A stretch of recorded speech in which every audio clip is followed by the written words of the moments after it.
Welcome to Canada Bangladesh Social Justice Action Research Alliance. We organize critical and courageous conversations about local and global issues connected to equity, fairness, and social justice. The goal of these conversations is to facilitate critical thinking, critical consciousness for anybody who cares about equity issues, cares about social justice, wants to understand structural inequality and what we can do to actually understand our social and I'm sure that this is not very unlike in the United States, is that Bangladesh and in most places in the world, we don't have a very rich space for promoting spaces of independent thinking, critical thinking. So that was the reason why we started two initiatives side by side. One is we have World School of Bangladesh. The goal of World School of Bangladesh is the vision, something that we have taken from the education vision of Rabindranath Tagore, the poet, Bangladeshi poet, Bengali poet who got Nobel Prize later. He wanted to create a world where the students would be kind, compassionate global citizens, not essentially citizens of a particular place. And I'm sure that we are seeing it. So today we will talk about how mindfulness can help us amid uh, COVID crisis, and I'm sure that we all know that how the mental health has plummeted, after the COVID crisis hit. I'm very excited to welcome our guest, Diana Winston. Diana Winston is the Director of Mindfulness Education, Mindful Awareness Research Center, University of California, Los Angeles. Diana has had remarkable experience in practicing and teaching, speaking about mindfulness. She has been teaching mindfulness over 20 years. And we'll hear a lot about it, about Diana's own work, how she got into mindfulness, and probably ask a lot of questions, in terms of how mindfulness um, education can help us. So without further ado, thank you so much, Diana, to make some time for us. Happy to be here. Thanks for inviting me. The first question to you is that please tell us about your journey that you're born and raised in the United States. How did you get into mindfulness?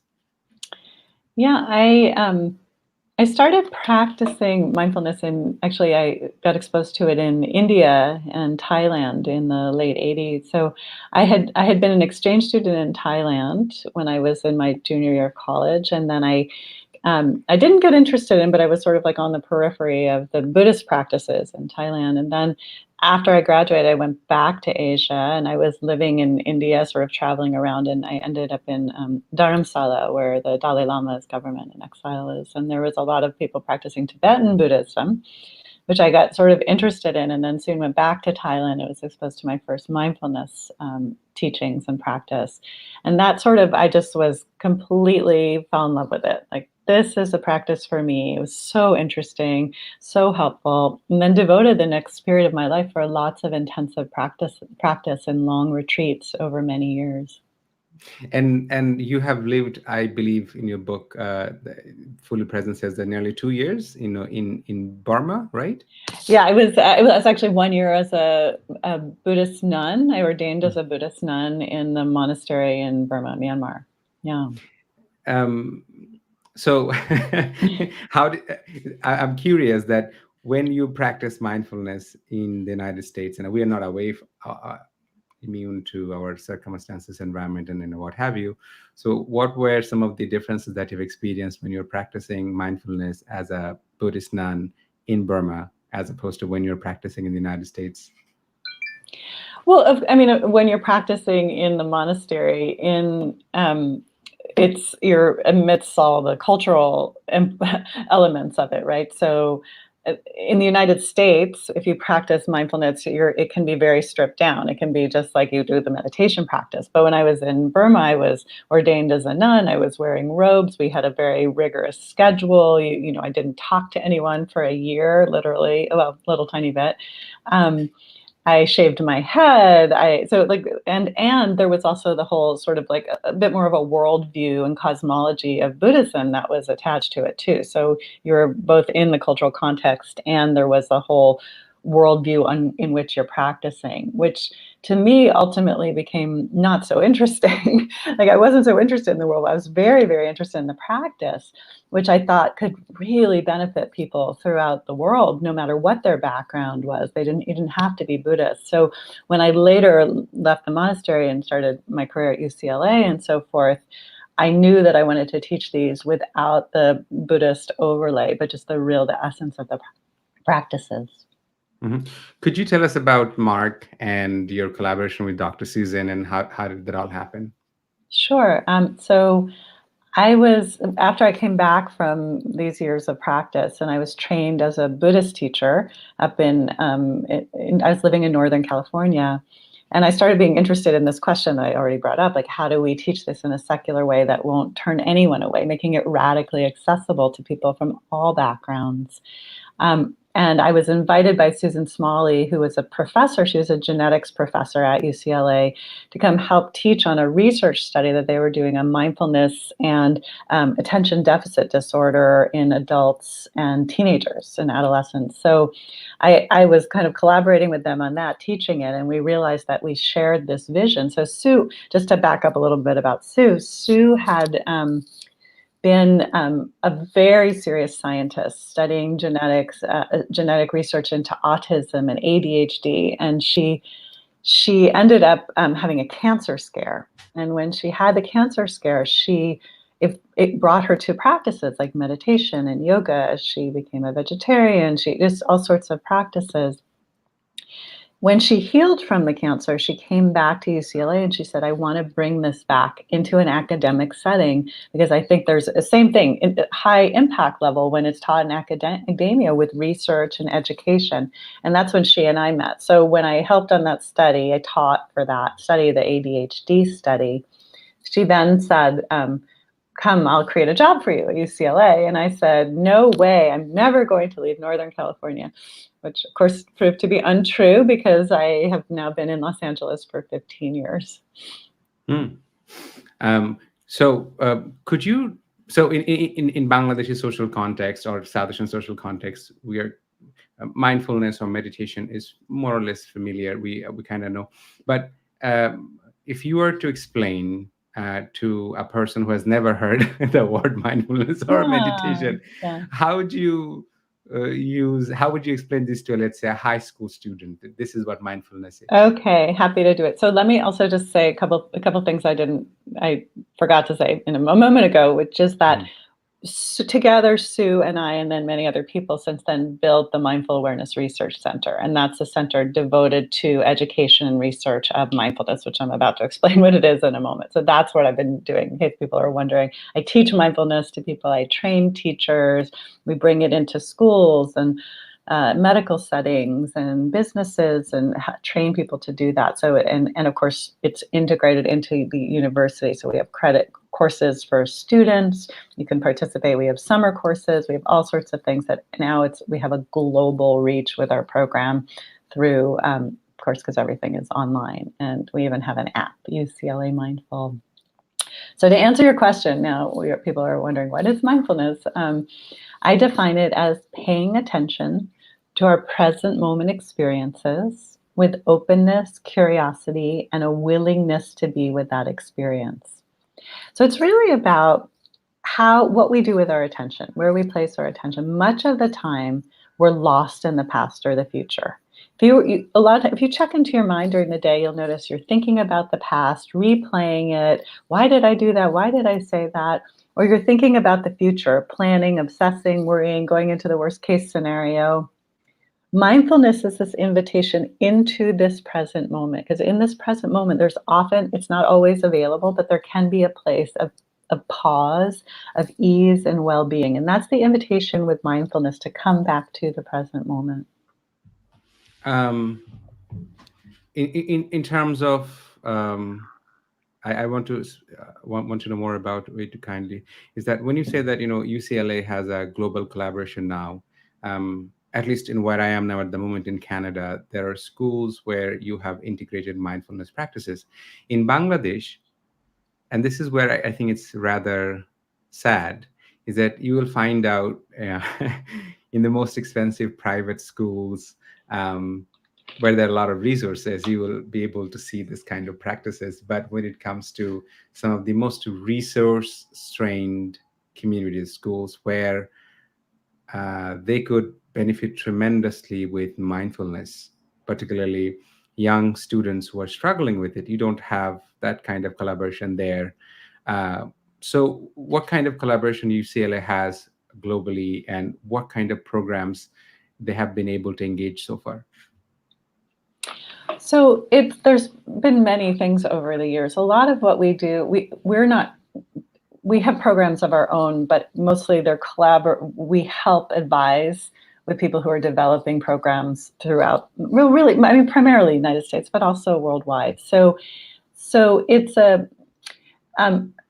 and a lot of this happens through our teacher training. So we train mindfulness teachers and then support them to build their own types of mindfulness programs in the countries that they're part of. So for instance, one of our students is in Japan, and she's been building programs out in Japan. Another one is in the Philippines, and she's very committed to under-resourced people. So it's very accessible in what she offers. So it's a lot of like sort of like top-down advising, helping, supporting. I'll get a call from a school system that'll say, well, how might I integrate mindfulness into our school? And then I will advise and help support that. We collaborated, for instance, with the Department of Public Health here in Los Angeles, trying to figure out how to create a program to help stress reduction in the people who offer the social services. So it's a lot of it's many, many different things. We have a lot of fingers in different pots, and much of my vision is like a seeding, right? Like we're planting seeds and then the seeds grow and we can help with the watering of the seeds, but really inviting people to do it within their own communities. Mm-hmm. In one of your books, whenever we think about meditation or mindfulness, or in our head, we have the picture of a monk, is that, you have to probably abandon the house or things that you do, and you will have to live probably in a monastery. But then you write at one place in one of your books is that you can be especially in addressing the teenagers, that you can be a musician, you can probably have a tattoo, but still you can practice mindfulness. Could you speak to that, especially for the young people? That does it mean that we have to leave everything and go to the monastery? No, you definitely don't have to do what I did and be a nun or, go into a monastery or an ashram or something. Mindfulness is an incredibly helpful tool. And I just want to say it's not for everybody. So some people think, oh, it's going to cure everything. So sometimes I'll get these calls from the school system saying, oh, we want to bring mindfulness in because our school is having so many problems. And I'm saying it's not going to cure all your problems. So just to be clear, it's a very helpful tool that some people love, and some people can say, yeah, no, it's not for me. Just like no medication works for everyone, no meditation works for everyone. But the question is about, and now I'm forgetting your question. Mm-hmm. So young stars, do they have to leave everything to become a mindful practicing monk? No. So mindfulness as it's taught now is taught in a way that's very integrated into one's daily life. So, when I'm teaching people of any age, we start people off with 5 minutes of meditation a day, just to give them a start. And we increase that from maybe 5 all the way up to 20. But we also want to encourage having people do it in a way that's going to make sense in their lives, right? So most of us are living busy, normal lives. We don't have time to go to a monastery or retreat center, but we can practice in simple ways. But so it's not only having a meditation practice, and we can talk about that in a minute. It's also about daily life mindfulness, because mindfulness is a meditation practice. It's also a quality of attention we can have at any moment. And this is where I think it's going to be relevant when we talk about how it might help people with mental health concerns, because we can use mindfulness when we're anxious, when we're angry, when we're in grief. We can use it to help us manage our emotions. We can use it to help us come back to the present moment when we're feeling lost, confused, uncertain. So mindfulness can be woven throughout your day to help support your sense of well-being. And that's why, no, of course you don't have to go be a monk to do it. And if you're interested in that, if you want to be a monk or nun, great, go for it, because it's a wonderful path too. So in Bangladesh, after the pandemic has hit, obviously it's not unlike, it's from everywhere. One American sociologist have mentioned that the world is going through not only an economic recession but also a social recession, social distancing, and it's taking a heavy toll on our mental health. Uh, could you speak about that? What are the ways mindfulness can actually help us to contribute to our mental health in a state where we are now, given that in the world is dealing with a pandemic, devastating pandemic, and not all the countries have equal amount of resources to combat what we are actually dealing with? Yeah. So, so I would think about mindfulness as a a small part of the solution. Like it's like I said, when someone says, "Come solve all the problems in my school with Mhm. mindfulness," and I say, "No, that's not going to happen." It's the same thing that mindfulness is one of many approaches, and so just want to caveat it with that. And it can be it can be very useful for what you're describing, this mental health crisis that so many of us are feeling. And it doesn't actually matter whether you're in the global north or south. Like there's a mental health crisis in the U.S. It's throughout the world, right? And you pointed to that. So what we need, everyone needs tools that build resiliency, that build emotional regulation, that capacity to help handle our emotions so we're not overwhelmed by them. We need tools that help us find some inner peace when the outer world is immensely chaotic, right? So there's so many ways that mindfulness can offer tools to move us in that direction. So for instance, I think having some daily quiet time where you've turned off the news, you're not on your social media, you're not on it, and you're just focusing on yourself. I know this sounds kind of obvious, but most people don't do that, right? Most people are just in a constant flow of information all the time and digesting of information. And I know for me, if I take in too much news, I get overwhelmed. I have to sort of modulate how much I can take in. So periods of just going inward and checking in with oneself are deeply needed, and it's a way of bringing in more, just a little bit of sense of peace in the midst of our busy lives. So there's that, but then there's this quality with mindfulness of facing emotion. So it's not just about making you feel better. It's also about giving us tools to handle the difficult emotions that we're feeling, the loneliness, the sense of uncertainty, and the fear, the incessant low level fear. And the way that mindfulness can help us is it teaches us, first of all, that we don't run away from the fear or run away from the emotion, because even though that's one strategy to help us deal when we're overwhelmed, to go watch TV or drink a glass of alcohol or something. And obviously, but mindfulness teaches us to meet what we're experiencing head on with compassion, with awareness. Okay, I'm feeling really scared right now. So I'm going to feel my feet on the ground. I'm going to feel the support of my feet on the ground. And everybody right now, just invite you to feel your feet on the ground. Just take a pause, take a breath, and just let the sense of your feet being held by the ground be really obvious to you. There's support, there's weight, there's warmth, maybe. Just feel that. And you might notice other parts of your body that are solid and supported, like your legs on a chair, for instance. Just let yourself feel that and let your stomach soften and relax.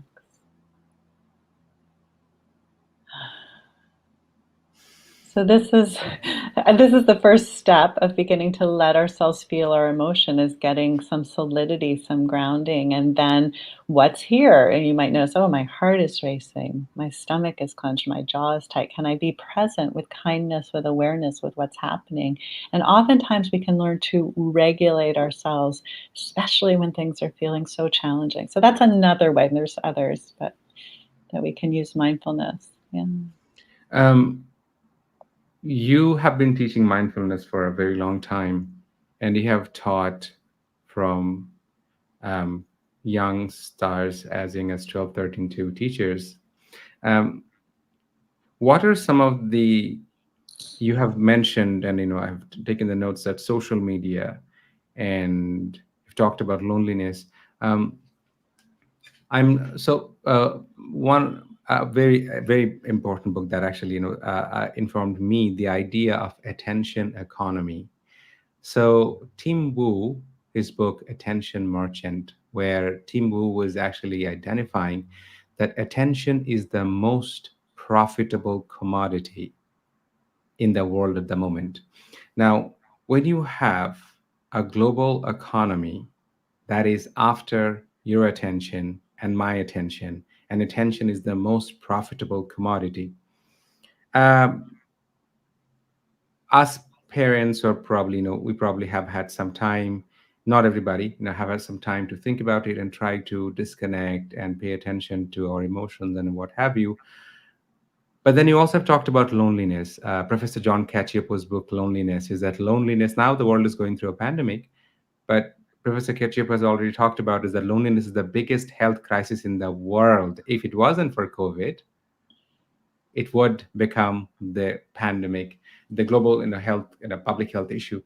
So could you speak to us that what you have seen in your research or in different conversations, that how we, being part of the hyper connected digital network society and living in the infosphere, where we're literally drowning in all kinds of information.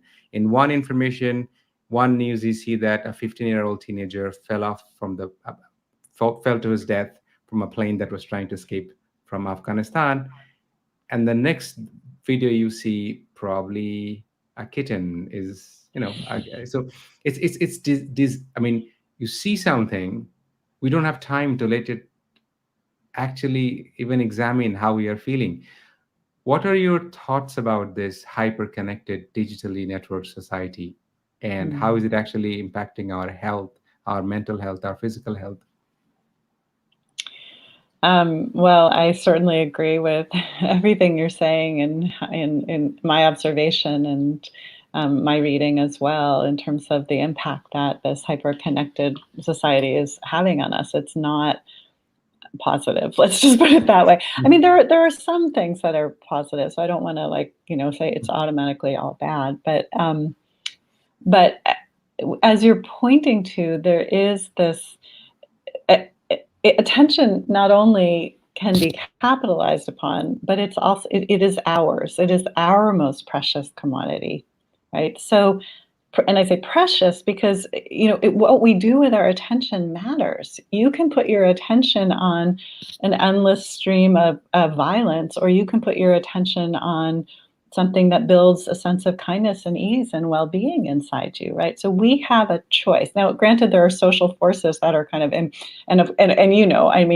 these phones, they're invented to make us stay on them. Like everything, all those scientists, all the Silicon Valley, coders are doing their best to keep you here. So it's not, it's a systemic issue. It's not personal. But what I will say is that we can think of practices that remove us from this infosphere, as you're saying, as radical acts of self-care, and that they're absolutely needed in these times, that we need to take back our own attention. We need to say, no, I'm not going to be at the mercy of these apps and these, and social media, and all this whole thing with social media, like kids, the level of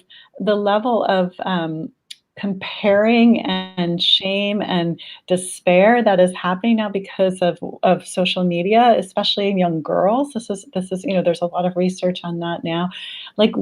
I think we have to take back our attention. Like really, this is the fight. Take it back and do something else with it that promotes well-being. And that could be, that could be mindfulness. So that's something that I do. I take a lot of my time and I meditate, but it could be being in nature, spending time with family, with no screens on. It can be, sports. It could be whatever it is that helps you connect with this inner resource. What gives us meaning and well-being? This is my question. So I'm so glad you asked that, because I obviously have a rant about it. Yeah, that rant would be incredibly useful for us actually to reflect on it. I mean, obviously, me being a teacher, and also, like, I come from a huge large family, and I mean, to give you a context, that we have 28 children, like 11 brothers and sisters. Oh We my have 28 gosh. children. My parents, we have 11 brothers and sisters. So one of the things is, I say it this way, is that think about it. For the first time in the human history, we have trillion-dollar companies, not billion, trillion-dollar companies like Apple, like Google, like Facebook, and all of these companies. They have, the moment a young boy or girl or any person touches this phone, you are tapping onto $1 trillion worth of computational resources that was built hiring the best and the brightest of neuroscientists, computer programmers, anthropologists, what have you, to actually hack you. And Tristan Harris and Yuval Noah Harari, they have talked explicitly about it, is that for the first time in human history, humans are hackable animals. You can hack into their consciousness, and you can literally jeopardize their mental peace. Now, speaking about comparing, your book, you and Dr. Susan's book, that Fully Present, it starts with a very powerful quotations of Einstein, that we think that we are separated, and to connect that with another very prominent Indian philosopher, Jiddu Krishnamurti. Krishnamurti's understanding that we are violent towards each other because I think that I am separate from you, which is why I can be violent towards you. Could you speak to us, tell us that how mindfulness helps us to see our interconnectedness and also builds compassion, whether it is for us and also for the world? Yeah.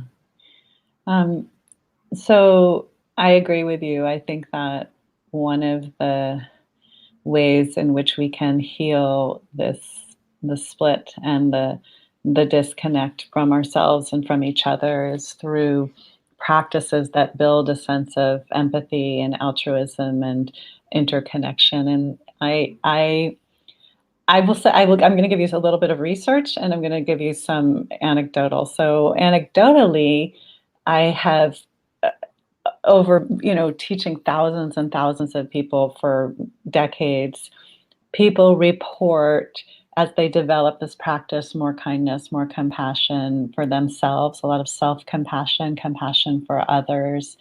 Um, there's oftentimes in the meditation there can be a felt sense of non-separateness. Like people report this all the time. They'll say, I felt no different than the trees and the earth next to me and that I'm on, and the people. So there's often through the practice a very strong experiential sense that arises spontaneously as we settle into this quality of being that I say is part of the human birthright, to know that we are connected, that there is love here, that there is this capacity for profound, fundamental well-being. So there's that angle on it. And then I'll talk a little bit about some of the research. There's been a couple of interesting studies that I'm familiar with. That one we did at UCLA, looking at the relationship between mindfulness and altruism. One study was a little study done with a gaming platform where you supposedly donate money. And so they had some people just do the donations and check the rate in which they donated. And then the other people, they listened to one of my meditations first and then did the gaming platform. And apparently those who meditated first gave at 2.5 times the rate of the people who didn't. So there's some kind of link to generosity. Another study that I really love was about, so people went through a protocol much longer, like a 6 or 8 week mindfulness protocol, I think it was 6 weeks. And then they came in ostensibly to be tested for their mindfulness, but actually the test was in the waiting room. So they come into the waiting room and there are 3 chairs. 2 people are occupying the chairs, and then you as a subject come in and sit down in the 3rd chair. And then they have an actor come in with a broken leg, And the test is whether or not the subject is going to give up the chair. And there's a thing in science when in scientific research, when there's an effect when you have other people doing something that in you go along with them, right? You like kind of don't want to be different than the crowd. So the other two were actors too, and they refused to get up. So were you going to give up your seat? And it turned out that the meditators, the people who practice mindfulness, gave up their seat like almost 3 times the rate of the people who weren't meditators. So that study's been done a few times and it's been replicated. So, the state of mindfulness research is still quite young. There's so much more to do, but there are these promising studies, and then of course experiential kind of approaches which show us that mindfulness does lead to. I mean, this is what the world needs right now.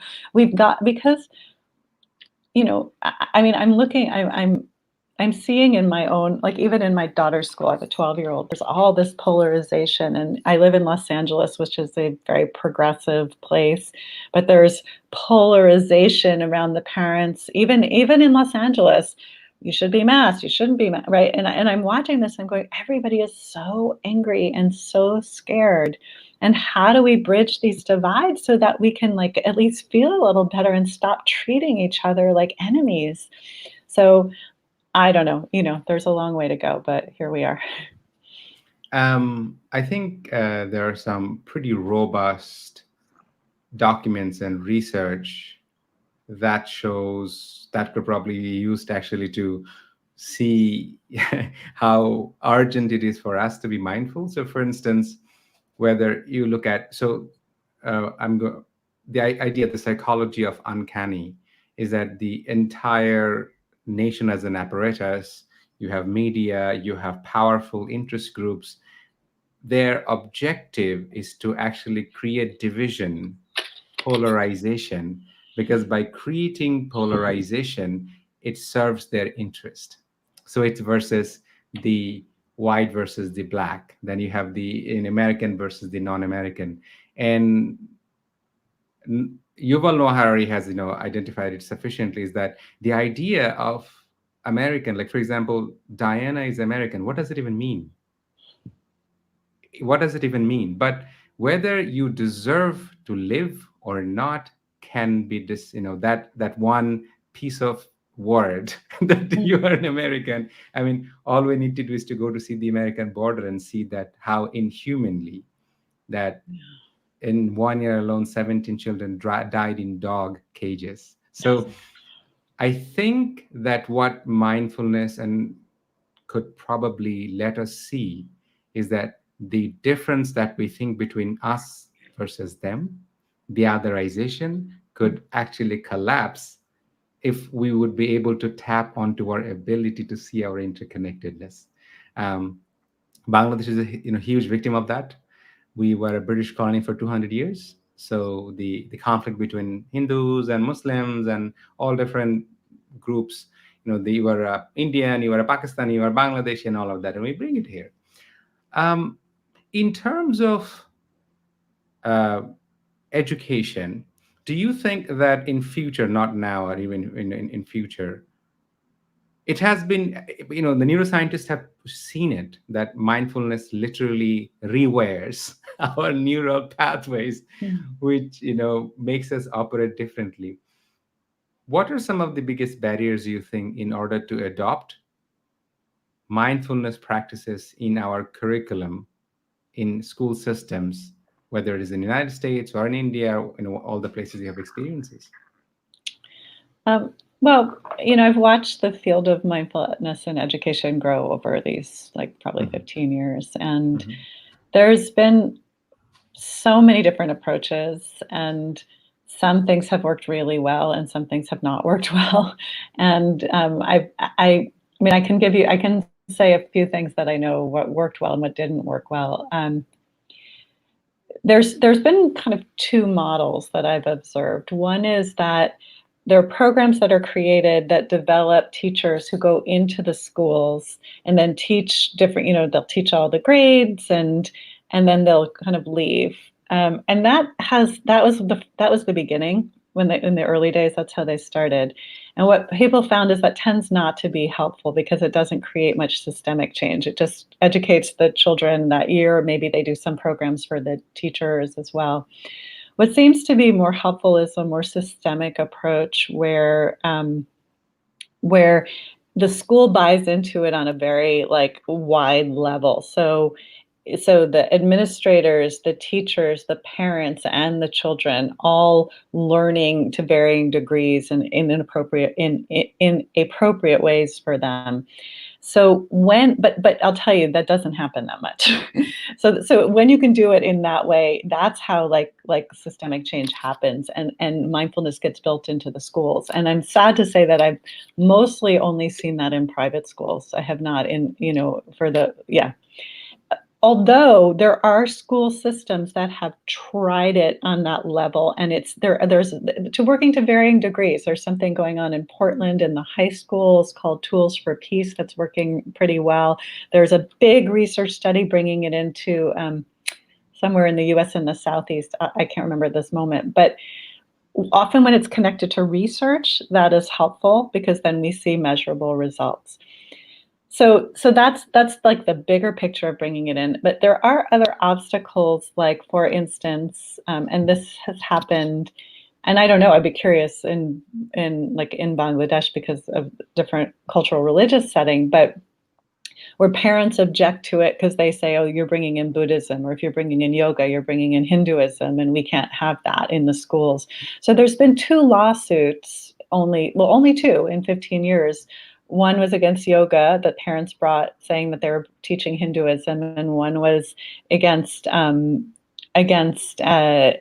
mindfulness in Massachusetts, where I think in both cases they were seen as secular programs. But understandably, the parents who don't know about it can say, oh, it's connected to Buddhism, and that particularly in our very Christian country where there's a lot of sense like, oh, this might be the devil's work or something. So that's another obstacle or barrier. And then finally, I think we just have to be careful. Like mindfulness is not for everyone. I said that earlier, and there's a lot more being done now. When mindfulness education field first started, this was not being done very much, but now there's a lot of questions about trauma considerations and how do we teach trauma-informed mindfulness, because bringing it into schools, particularly underserved schools, marginalized communities, there's higher levels of trauma, and then you're bringing in something that's like a kind of dive inward. The teachers absolutely have to have the skills to handle that. And if it's just like, here, meditate, kids, and then somebody's trauma gets activated and then they leave, it's not really going to work. So those are some of the barriers that need to be considered. I was just reading a research yesterday about trauma, language, and memory, where one participant says very powerfully that trauma in a person decontextualized look like a personal trait. Trauma in people decontextualized look like this is the behavior of that community. Hence, they can be dehumanized, delegitimized, and they can be marginalized further. I came to mindfulness at a time very accidentally, nearly almost like 20 years ago. One of the things that I have noticed that the mindfulness practices that I have, mindfulness training that I have done in Bangladesh, coming to the West, when I was exposed to literature like John Kabat-Zinn or many of the other psychiatrists, Jack Kornfield, so what they're doing, so they are actually looking into the science of mindfulness. A lot of them actually looking into philosophy. And by the way, when I say this, I do not, under any circumstances, want to privilege the Western notions towards particular ways of knowledge tradition, because we're very familiar that how the colonization of the psyche is very a real thing. It's not a metaphor. So my training is in critical sociology and education philosophy, economics. I feel that my training in philosophy, my training in critical sociology has helped me to understand Buddhist philosophy or mindfulness practices even better. To what extent do you think that the mindfulness practices, when it is um, taught in different socioeconomic contexts, are actually viewed in that socio-economic, cultural, historical context? You just have given a great example that go to an underserved community, dive inside, and your defense mechanism has suppressed a lot of the trauma memory that gets activated, and you don't know what to deal with. And this is a very common account that has come from many, many, many mindfulness practitioners, that when they dived in, and it increased their restlessness because a lot of things are there. It's a process. Do I have the resources to actually deal with that, right? So to what extent do you think that these practices are actually taken into consideration based on the historical location of a particular society, community? Yeah, so I think that that's very much developing in the mindfulness field now. So there's some good research. You may be familiar with David Treleaven's work Mhm, on mhm, mhm, trauma-informed mindfulness, mhm, trauma-sensitive mindfulness. mhm. Um, and he opens the door. His last chapter in that book is around sort of larger social justice and trauma-related issues. And there's other people who are taking that and running with it. And I think that there was not so much awareness of it, and now there is more. But now, of course, we're now in a global trauma, right? So we have not only the different cultural traumas, but this global trauma. So that's another piece. But um, what I'm seeing, and there's been research, there's been some research, and there's been a lot of interesting adaptations of people who are trained in trauma and mindfulness and bringing it into different communities and seeing what's going to serve those communities. And there's been knowledge sharing around it, but it's kind of grassroots at this point. It's not like like it's not as commonly known as other ways of practicing and teaching mindfulness, but it's definitely out there, and I'm very encouraged by that. So like I have a lot of students who've gone through my teacher training who are working in different communities, and they're figuring out what works, and they're saying, and then they're sharing the information with others. Yeah, I'm trying to contact with a professor in the United States who has written a fascinating book. Is actually feminist spirituality under capitalism. Is that how spirituality has been devalued and delegitimized, to understand that you are not a spiritual being. You are a machine under the capitalist mode of production. We have a question from Dr. Ranjan Dotto. Is that, do you think mindfulness and decolonization are interconnected? If yes, how? Do you also think mindfulness can help us to make systematic changes for socio-environmental justice? Okay, nice easy question to get started. um, I think that if we if we think about mindfulness as a tool for a systematic deep dive into our conditioning and releasing the places where the conditioning is not serving us, then we can link mindfulness to decolonization. And there are people who are specifically writing about that and thinking about it. So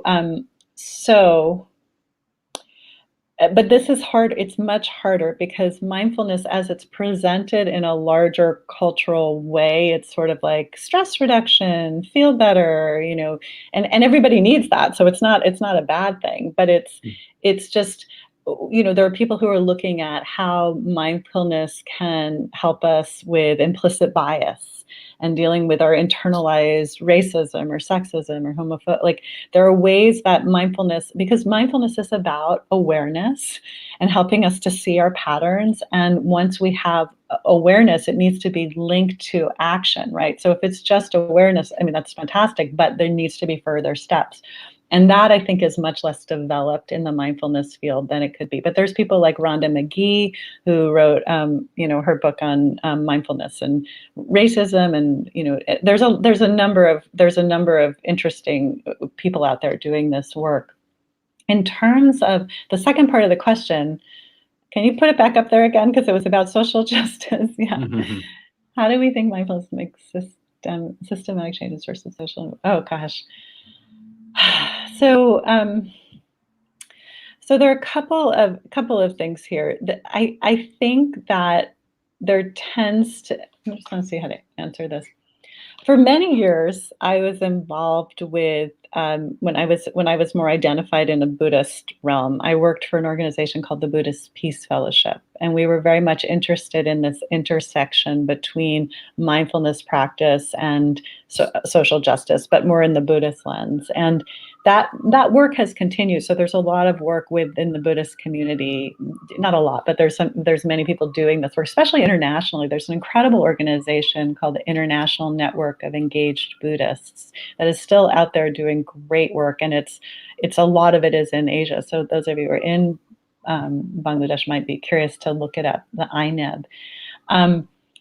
So there's incredible people doing social justice work, a lot of it in the Buddhist world related to related to meditation practice. So I'll give some examples.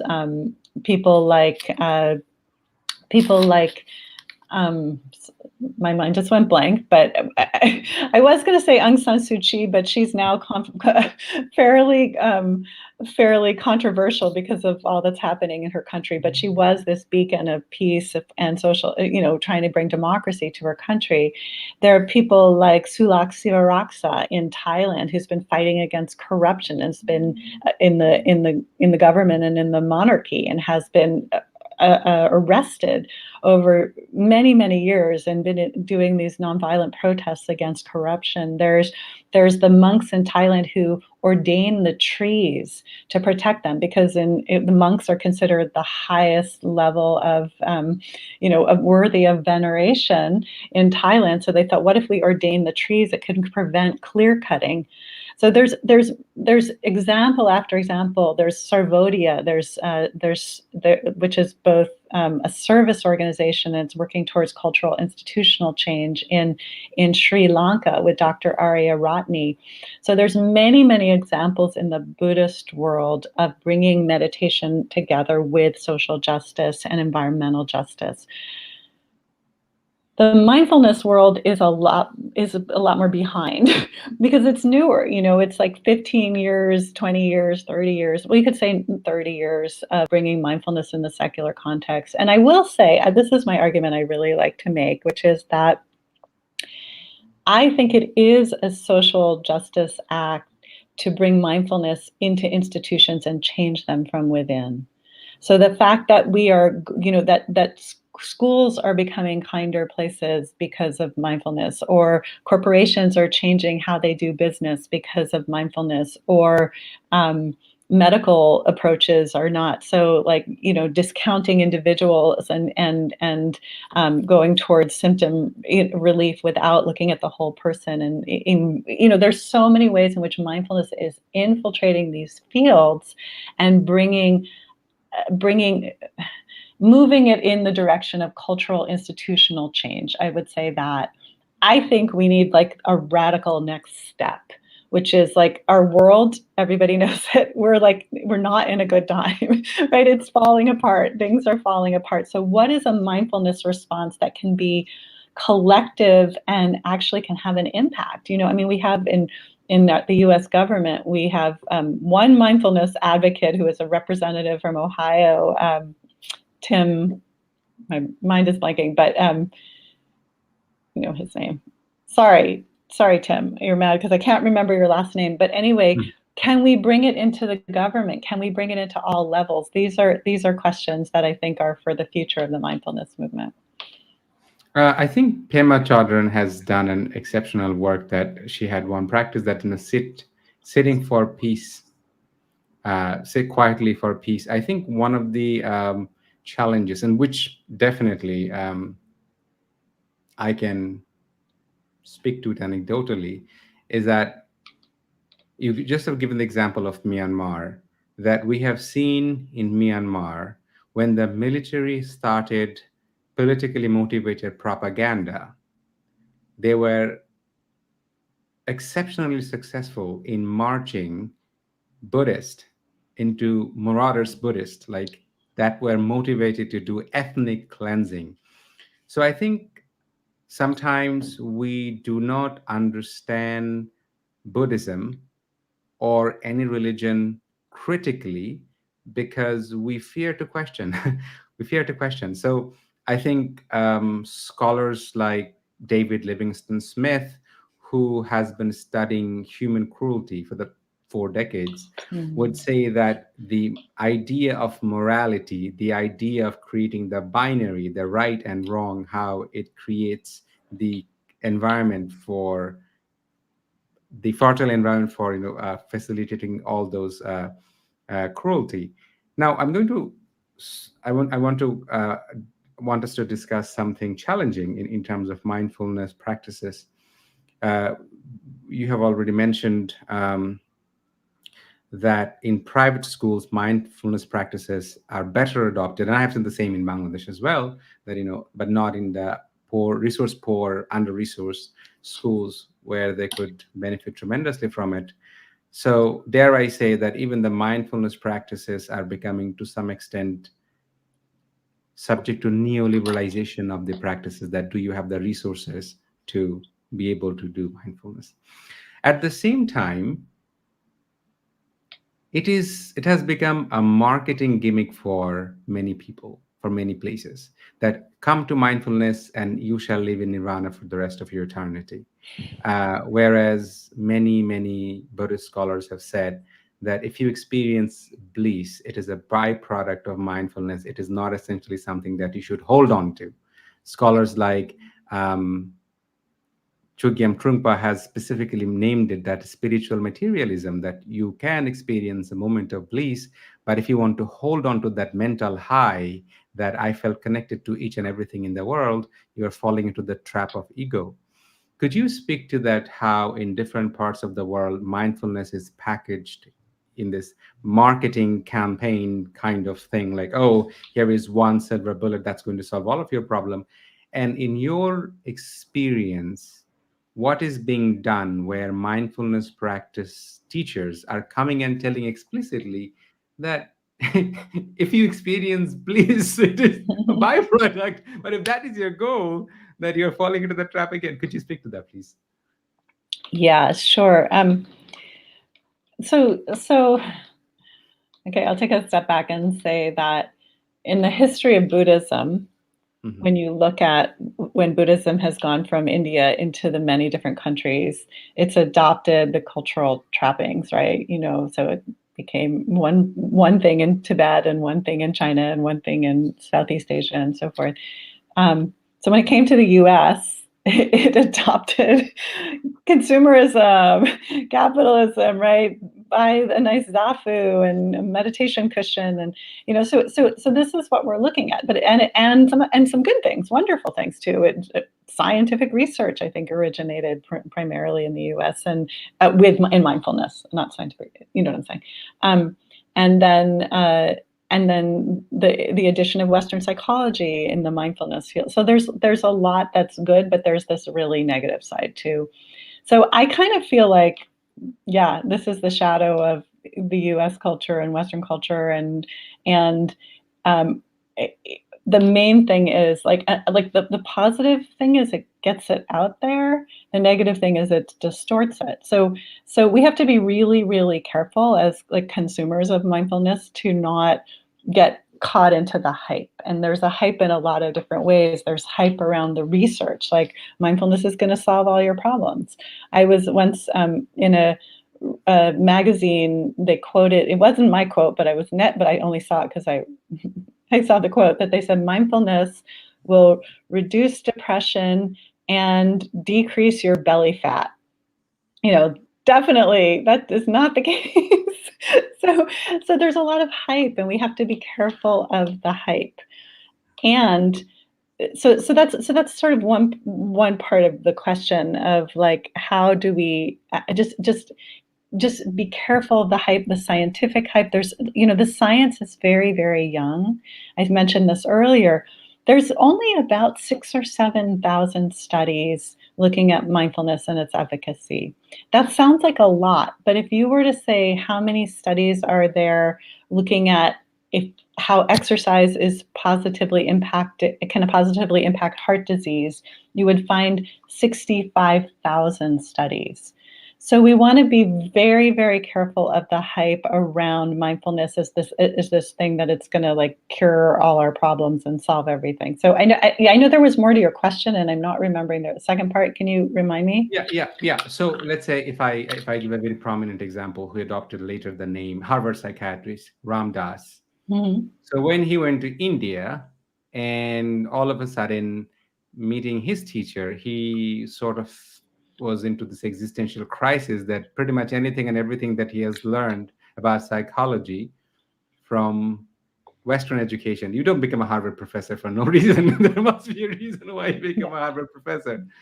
Um, so my, the second part of the question was being like, even something as a tool like mindfulness that is dealing with something that we so understand it so little. You write it in your book, is that consciousness. Dr. Susan also mentions it, that you think you understood something, but in next studies you think, oh my god, I mean, the field of consciousness is incredibly complex. I mean, so my question is, what are the mindfulness teachers and researchers are doing at the moment, who are operating from institutional capacities, to actually come forward and saying, hey, it's not a silver bullet, it's not going to solve all of your problems. I'm very happy that you have spoken about it very explicitly. I don't see that very often, at least in my Yeah. experience so far. So what's happening there? Yeah. What's happening in the university setups? Got it. So, what I can speak to is the way that I train teachers, and I've trained about almost 500 mindfulness teachers over the last many years. We are very explicit about teaching them not to hype, not and to be humble, because humility is the number one thing with teaching, with any kind of teaching, right? That especially when we're teaching mindfulness, that we don't assume to know more than we know, that we say we don't know when we don't know, that we realize there are many things we don't know that we don't know.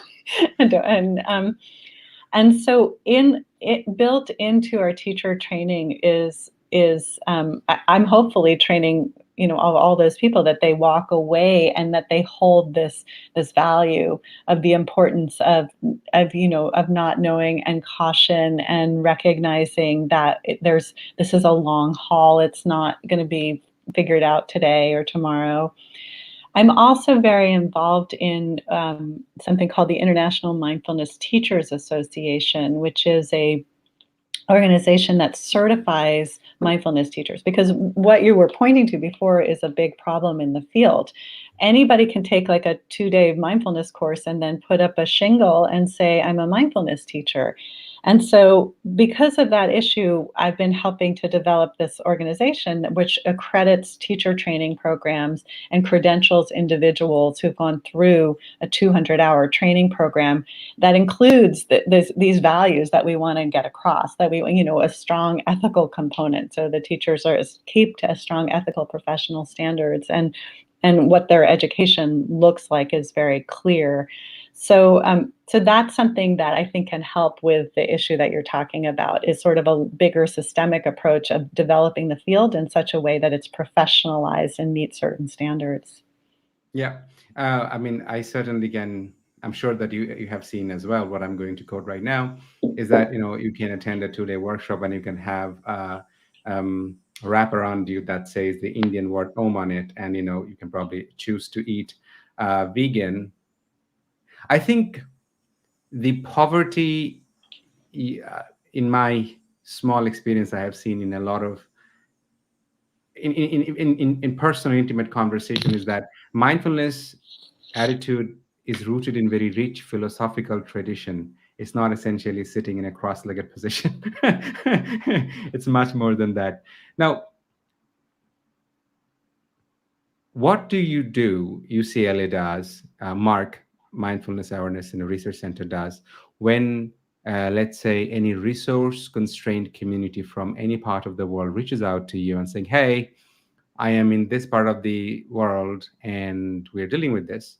We would like to have access to some resources so that we can adopt it in our community, to deal with whatever in whatever the capacity we can? So what we try to do is, if we know a person in that country who is teaching mindfulness or is in some way connected, we try to link them up. That's the first step. We then, for for people and communities that have less access to resource, we try to provide as much free content as we can, and we've done all sorts of collaborations where we might let people take classes or do. I mean, we have also a lot of free resources, as I mentioned earlier. So we're a commitment of our center is to what we call the radical accessibility of mindfulness practices. So how do we think about why, like, as being widely accessible as possible, while also, we're still a small business within the university, so we have to survive. So, but I'm very, very interested in, and sometimes we've gotten grants that have given us, we haven't done this internationally, but we've gotten actually donor support to support, like, say, underserved communities in the US who want to bring mindfulness in, and then we can pay teachers to go and do that. So that's another thing that I hope we can do more of in the future. We also have on our website, just as of the last couple of weeks, and on our app, we have 6 mindfulness meditations translated into 11 different languages or 12 different languages. Now, I don't think we have Bengali, but we do have Hindi. And then there's some other languages. So that's a project that we're very invested in. We're really excited to see the sharing of mindfulness in different languages as well. I'll be a bit even more blunt and very honest. I'll speak to you very honestly. Let's say that even if you go to a research board community and say, okay, there's this person X and Y who has taken out 200 hours of training and an affiliated teacher, but that person is seated within a private institution and they have their own resources. When we're struggling, and this is probably something that needs to be explored adequately, which I haven't seen at least in Canadian context, I haven't seen adequately understood and reflected.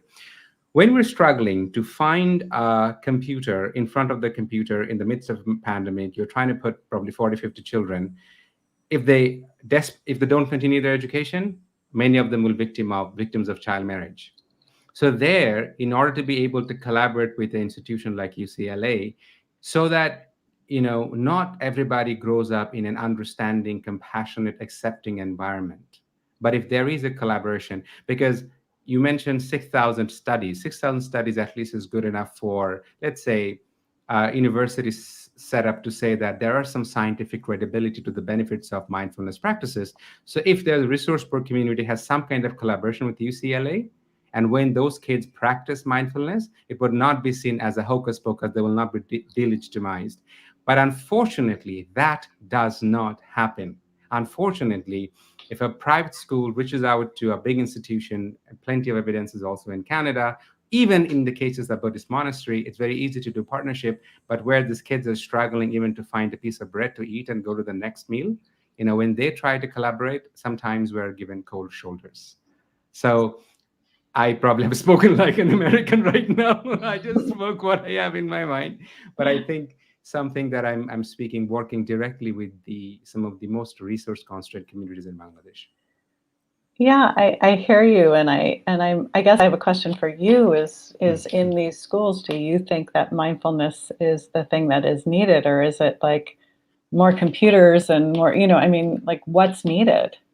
So mindfulness and the machine, both of them are needed. So we are reaching out to, let's say, like just last week, we have gotten one kind woman has given us a computer, a projector, and some setup where in front of that, 50 kids in the village can sit down, and particularly they are in tremendous resource constraints. So if there was a collaboration, UCLA, Diana Winston is talking to these kids about mindfulness and they understand decent English. One of our friends listening to this conversation, she drops by and helps Shumi Appa. Appa is an expression that we say show respect to sisters.